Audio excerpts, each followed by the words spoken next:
Capítulo 27. Números 297 al 303. De las contradicciones y de las mistificaciones. De las contradicciones. 297. Los adversarios del espiritismo no dejan de objetar que los adeptos de esta ciencia no están de acuerdo entre ellos, que no todos participan de las mismas creencias. En una palabra, que se contradicen. Preguntan ellos, si la enseñanza se os ha dado por los espíritus, ¿por qué no es idéntica? Un estudio formal y profundo de la ciencia es lo único que puede reducir este argumento a su justo valor. Digamos en principio que estas contradicciones, de las que ciertas personas hacen gran ostentación, en general son más aparentes que reales, que a menudo se observan más en la superficie que en el fondo de la cuestión, y que por consiguiente no tienen importancia. Las contradicciones provienen de dos orígenes, los hombres y los espíritus. 298. Las contradicciones de origen humano se han explicado suficientemente en el capítulo de los sistemas, número 36, al que nos remitimos. Todos comprenderán que en el principio, cuando las observaciones eran aún incompletas, se originaron opiniones divergentes sobre las causas y las consecuencias de los fenómenos espiritistas, opiniones cuyas 3/4 partes han caído ante un estudio más formal y más profundo. Con muy pocas excepciones y aparte de algunas personas que no quieren abandonar fácilmente las ideas que han abrigado o creado ellas mismas, se puede decir que hoy hay unidad en la inmensa mayoría de los espiritistas, al menos en cuanto a los principios generales, con excepción de algunos detalles carentes de significado. 299. Para comprender la causa y el valor de las contradicciones de origen espiritista, es preciso haberse identificado con la naturaleza del mundo invisible, y haberlo estudiado en todas sus fases. En un principio, puede parecer extraño que los espíritus no piensen todos del mismo modo, pero esto no puede sorprender al que se haya convencido del número infinito de grados que deben recorrerse antes de llegar a lo alto de la escala. Suponerles una apreciación igual de las cosas, ¿sería suponerles también en un mismo nivel? Pensar que todos deben ver lo que es justo, ¿sería admitir que todos han llegado a la perfección, lo que no es así, ni puede serlo, si se considera que no son otra cosa sino la humanidad despojada de la cubierta corporal? Pudiendo manifestarse los espíritus de todas clases, resulta de esto que las comunicaciones llevan el sello de su ignorancia o de su saber, de su inferioridad o de su superioridad moral. Es preciso distinguir lo verdadero de lo falso, lo bueno de lo malo según las instrucciones que hemos dado. No se debe olvidar que entre los espíritus como entre los hombres, hay falsos sabios y semisabios, orgullosos, presuntuosos y sistemáticos. Como solo es dado a los espíritus perfectos el conocerlo todo, para los otros, así como para nosotros, hay aún misterios que explican a su modo, según sus ideas, y sobre las cuales pueden hacerse opiniones más o menos justas, que su amor propio se empeña en hacer prevalecer y que desea reproducir en sus comunicaciones. El mal consiste en que algunos de sus intérpretes han admitido con demasiada ligereza opiniones contrarias al buen sentido, y se convirtieron en sus editores responsables. De este modo las contradicciones de origen espiritista no reconocen otra causa que la diversidad en la inteligencia, los conocimientos, el juicio y la moralidad de ciertos espíritus, que aún no son aptos para conocerlo y comprenderlo todo. Véase el libro de los espíritus, Introducción, 13. Y conclusión, párrafo 9. 300. Algunos dirán, ¿para qué sirve la enseñanza de los espíritus, si no nos ofrece más certeza que la enseñanza de los hombres? La respuesta es muy fácil. No aceptamos con igual confianza la enseñanza de todos los hombres y entre dos doctrinas, damos preferencia a aquella cuyo autor nos parece más ilustrado, más capaz, más juicioso, menos accesible a las pasiones. ¿Lo mismo debe hacerse con los espíritus? Si entre ellos los hay que no están más adelantados que la humanidad, hay muchos que la han superado y estos pueden darnos instrucciones que en vano buscaríamos entre los hombres más instruidos. Es necesario que nos dediquemos a distinguirles de la multitud de espíritus inferiores, si uno quiere ilustrarse, y esta distinción conduce al conocimiento profundo del espiritismo. Pero estas instrucciones tienen también un límite, y si a los espíritus no les es dado el saberlo todo, con mucha más razón debe suceder lo mismo con los hombres. Hay pues cosas que se preguntarían en vano, sea porque les está prohibido revelarlas, sea porque las ignoran ellos mismos, y sobre las cuales solo pueden darnos su opinión personal. Los espíritus orgullosos dan estas opiniones personales como verdades absolutas. Insisten sobre todo en querer decir lo que debe estar oculto, como el porvenir y el principio de las cosas, con el fin de darse la importancia de estar en posesión de los secretos de Dios. En estos puntos sobre todo es en donde hay más contradicciones. Véase el capítulo precedente. 301.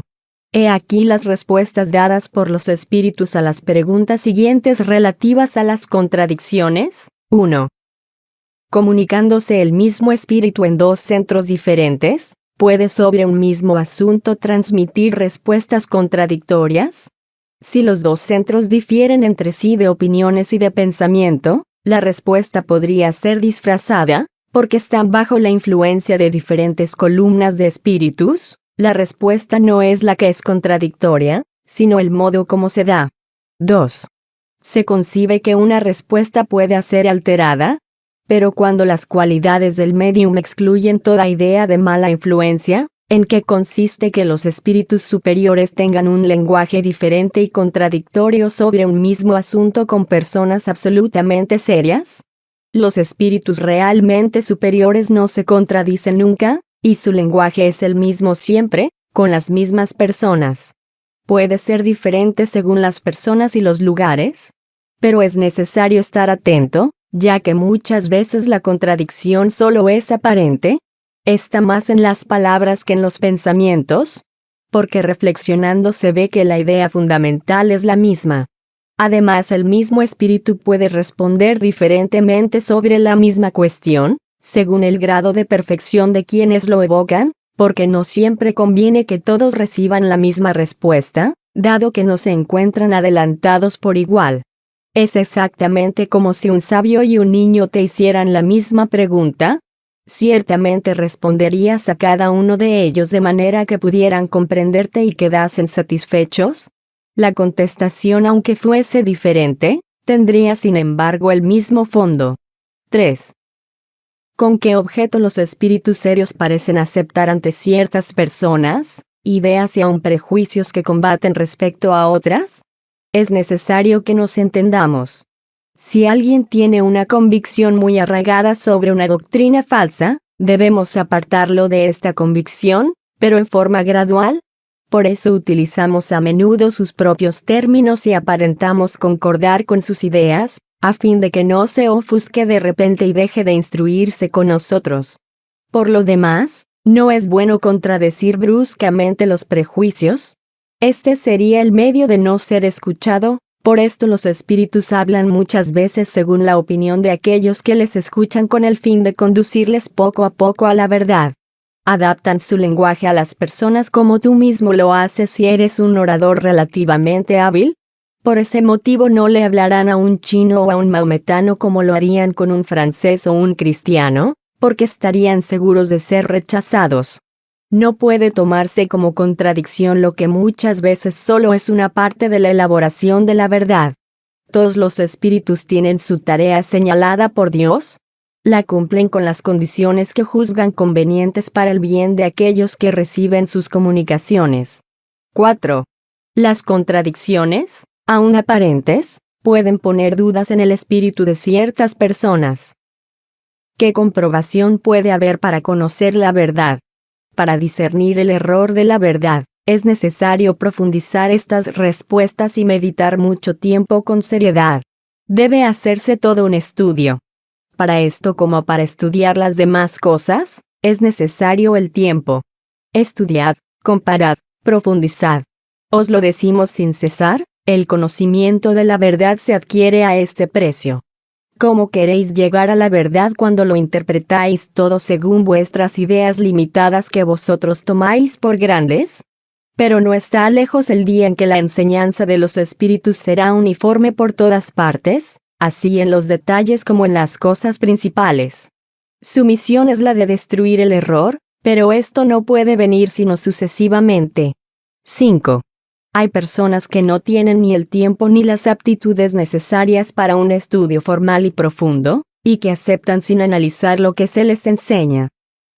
¿No estarán expuestas de creer en los errores? Que practiquen el bien y que no hagan mal, esto es lo esencial. Para esto no hay dos doctrinas. El bien es siempre el bien, así lo hagáis en nombre de Alá, o de Jehová, porque solo hay un Dios en todo el universo. 6. Como espíritus que parecen desarrollados en inteligencia, pueden tener ideas evidentemente falsas sobre ciertas cosas. Ellos tienen su doctrina. Los que no están bastante adelantados, y creen estarlo, toman sus ideas por verdades. Sucede lo mismo que entre vosotros. 7. ¿Qué hemos de pensar de las doctrinas según las cuales podría comunicarse un solo espíritu y que éste sería Dios o Jesús?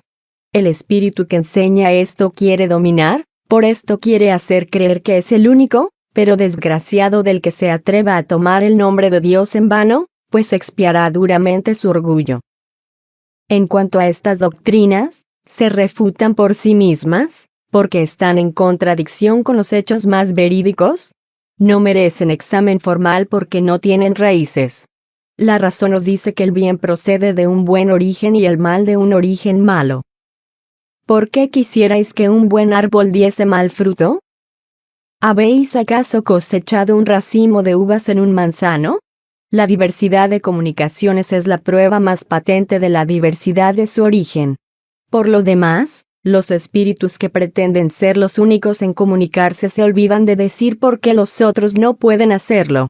Su pretensión es la negación de aquello que el espiritismo tiene por más hermoso y consolador, las relaciones del mundo visible y del mundo invisible, de los hombres con los seres que les son queridos, y que de este modo se habrían perdido para ellos sin ninguna esperanza.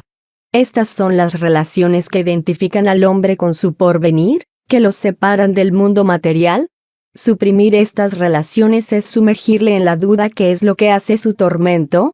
Sería alimentar su egoísmo. Examinando con cuidado la doctrina de estos espíritus, a cada paso se encontrarán contradicciones injustificables, las señales de su ignorancia sobre las cosas más evidentes, y por consiguiente los signos ciertos de su inferioridad. El espíritu de verdad. 8. De todas las contradicciones que se notan en las comunicaciones de los espíritus, una de las más notables es la relativa a la reencarnación. Si la reencarnación es una necesidad de la vida de los espíritus, ¿en qué consiste que no todos los espíritus la enseñan? ¿No sabéis que hay espíritus, cuyas ideas son limitadas por ahora, como entre muchos hombres de la tierra? ¿Creen que lo que pasa por ellos debe durar siempre? No ven más allá del círculo de sus percepciones y les tiene sin cuidado el no saber ni de dónde vienen ni a dónde van, y por lo mismo deben sufrir la ley de la necesidad. La reencarnación es para ellos una necesidad con la que no piensan hasta que llega. Saben que el espíritu progresa, pero ¿de qué modo? Para ellos es un problema. Entonces si les preguntáis, ¿os hablarán de los 7 cielos sobrepuestos como pisos? Aún habrá quien os hable de la esfera de fuego, de la esfera de las estrellas, después de la ciudad de las flores y de la ciudad de los elegidos. 9. Concebimos que los espíritus poco adelantados no comprendan esta cuestión.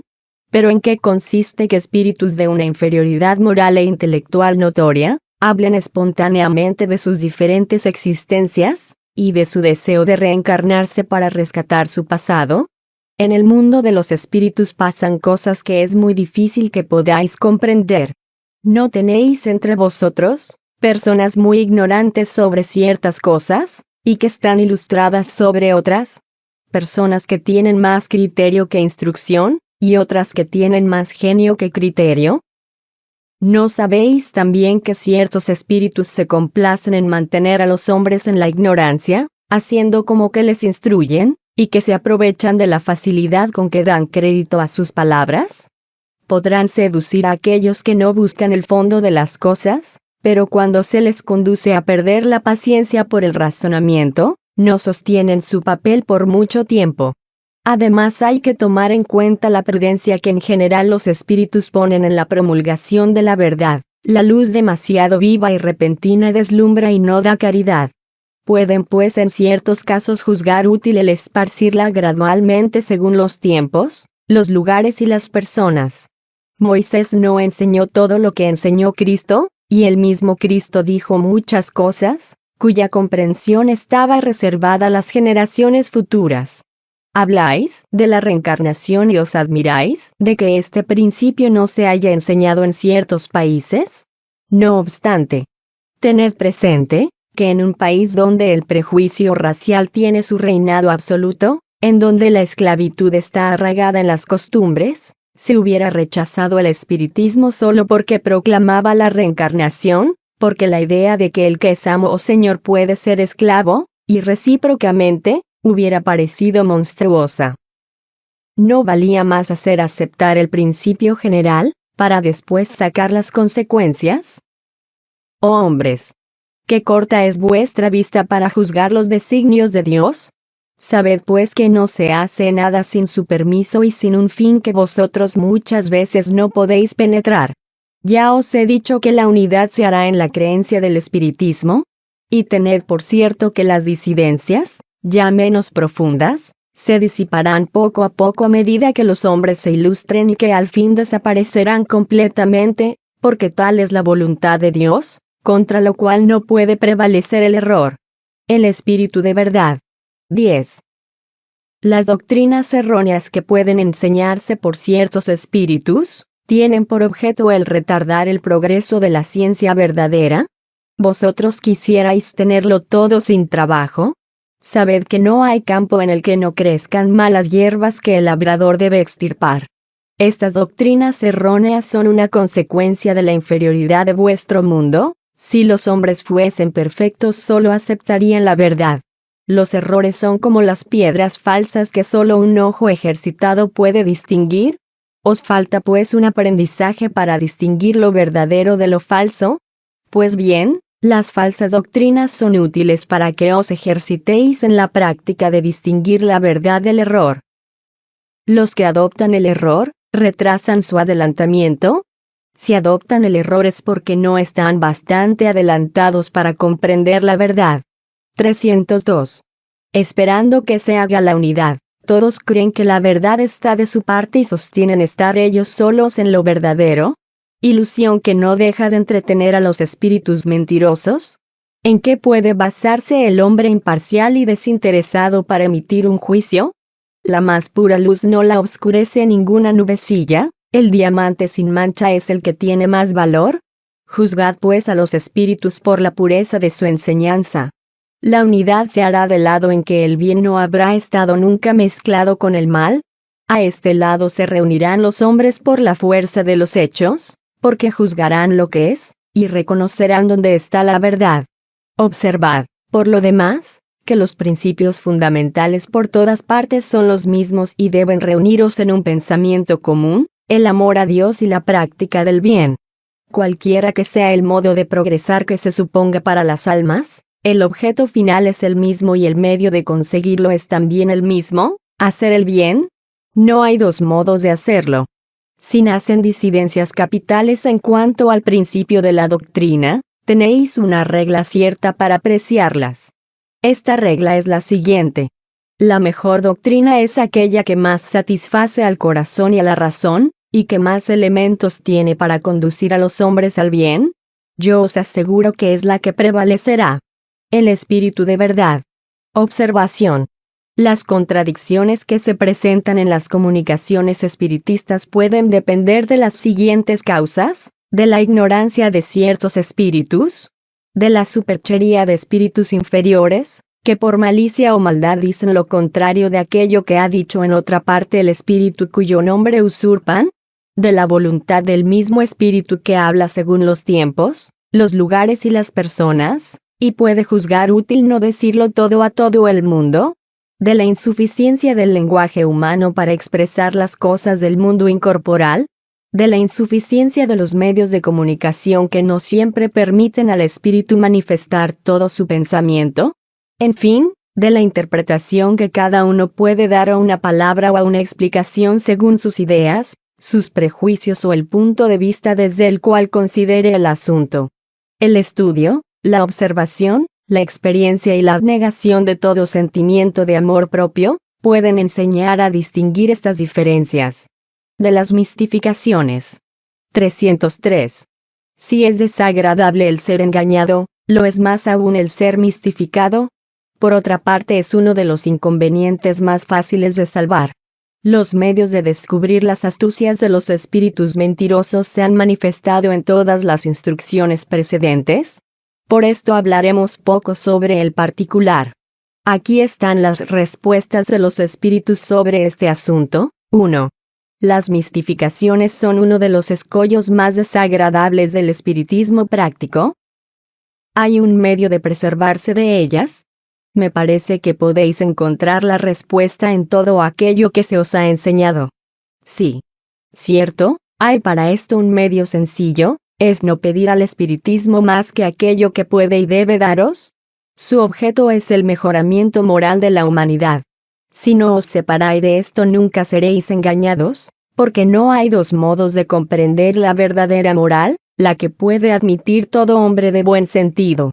Los espíritus vienen a instruiros y a guiaros por el camino del bien, y no por el de los honores y de la fortuna, o para serviros en vuestras mezquinas pasiones. Si nunca se les pidiera nada trivial o que esté fuera de sus atribuciones, ¿no se daría motivo a los espíritus mentirosos?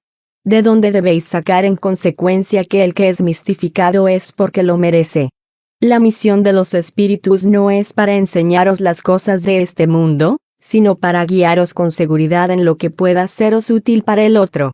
Cuando os hablan de cosas de la tierra, es porque lo juzgan necesario, y no porque vosotros lo pedís. Si vieseis a los espíritus como sustitutos de los adivinos y de los hechiceros, sin duda seréis engañados. Si los hombres solo tuvieran que dirigirse a los espíritus para saberlo todo, no tendrían ya su libre albedrío y se saldrían de la vía que Dios ha trazado a la humanidad. El hombre debe obrar por sí mismo. Dios no envía a los espíritus para allanarles el camino material de la vida, sino para preparar el del porvenir. Pero hay personas que no preguntan nada y son engañadas indignamente por los espíritus que vienen espontáneamente sin que nadie les llame. No preguntan nada, pero dejan que se les hable, lo que viene a ser lo mismo. Si acogiesen con reserva y desconfianza todo lo que se separa del objeto esencial del espiritismo, los espíritus ligeros no les engañarían tan fácilmente. 2. ¿Por qué permite Dios que personas sinceras que aceptan el espiritismo de buena fe sean engañadas? ¿No podría esto tener por inconveniente el hacerles vacilar en su creencia? Si esto hiciera vacilar su creencia, su fe no sería muy sólida. Los que renunciasen al espiritismo por una simple contrariedad, probarían que no lo comprenden y que no se dedican a la parte formal. Dios permite las mistificaciones para probar la perseverancia de los verdaderos adeptos, y castigar a aquellos que hacen de él un objeto de diversión. El espíritu de verdad. Observación. La astucia de los espíritus mistificadores supera muchas veces a todo lo que uno puede imaginarse. El arte con que dirigen sus baterías y combinan los medios de persuadir, sería una cosa curiosa, si solo se tratase siempre de bromas inocentes, pero estas mistificaciones pueden tener consecuencias desagradables para aquellos que se descuidan. Somos bastante felices por haber podido abrir a tiempo los ojos a muchas personas que quisieron pedirnos nuestro consejo y haberles evitado acciones ridículas y comprometidas. Entre los medios que emplean estos espíritus, hay que incluir en primer lugar, como los más frecuentes, los que tienen por objeto tentar la avaricia, como la revelación de los pretendidos tesoros ocultos, el anunciar herencias u otros bienes de fortuna. También deben considerarse como sospechosos los pronósticos con fecha determinada, así como todas las indicaciones precisas relativas a intereses materiales, es preciso abstenerse de aquellas acciones prescritas o aconsejadas por los espíritus, toda vez que sus fines no sean eminentemente racionales. No dejarse nunca cegar por los nombres que toman los espíritus para dar una apariencia de verdad a sus palabras. Desconfiar de las teorías y sistemas científicos arriesgados. Y por último, de todo lo que sea parte del objetivo moral de las manifestaciones. Podríamos llenar un volumen muy curioso con la historia de todas las mistificaciones que han venido a nuestro conocimiento.